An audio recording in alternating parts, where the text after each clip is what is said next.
नमस्कार दोस्तों, मैं भाविनी मिश्रा अपने चैनल में आप सभी का एक बार फिर से स्वागत करती हूँ। कैसे हैं आप लोग?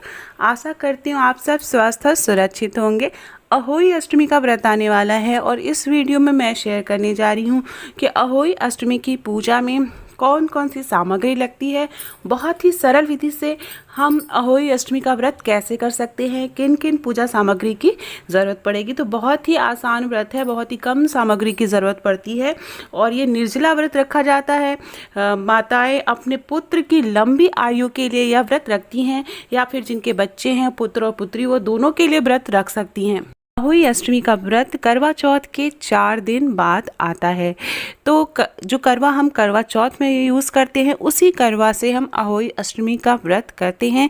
उसी करवा की हमें ज़रूरत पड़ती है।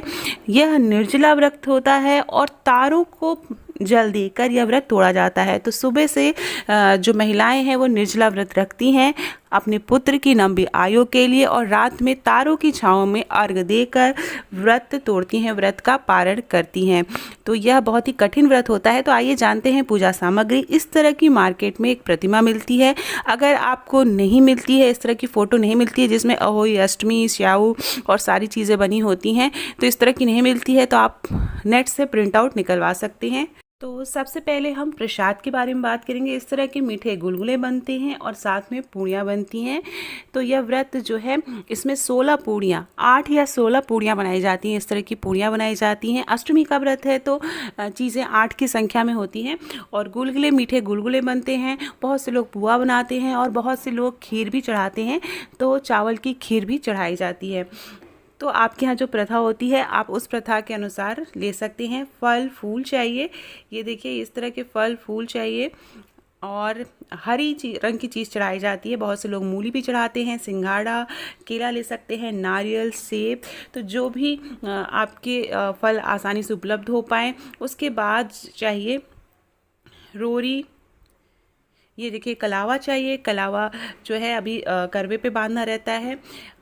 लौंग, इलायची, सुपारी गणेश भगवान जी स्थापित करने के लिए, रोरी, हल्दी, बत्ती, कोई भी रुई की बाती आप ले सकते हैं, चावल अक्षत के रूप में, और ये धूप बत्ती, सिंदूर अपना ज़रूर रखिए पूजा में।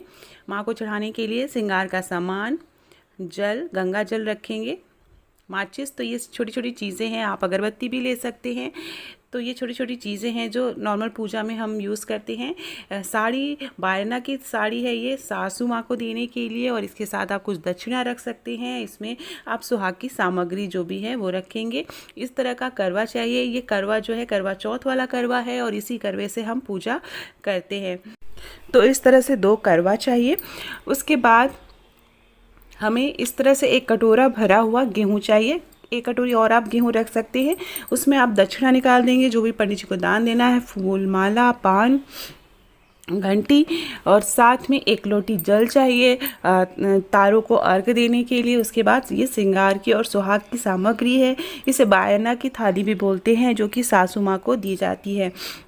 अगर सासू माँ, अगर आपके ससुर नहीं हैं तो ये बायना आप किसी भी सुहागिन महिला को दे सकते हैं। अपने सासू माँ को आप कुछ अमाउंट निकाल के, कुछ पैसे आप बायना के रूप में दे सकते हैं।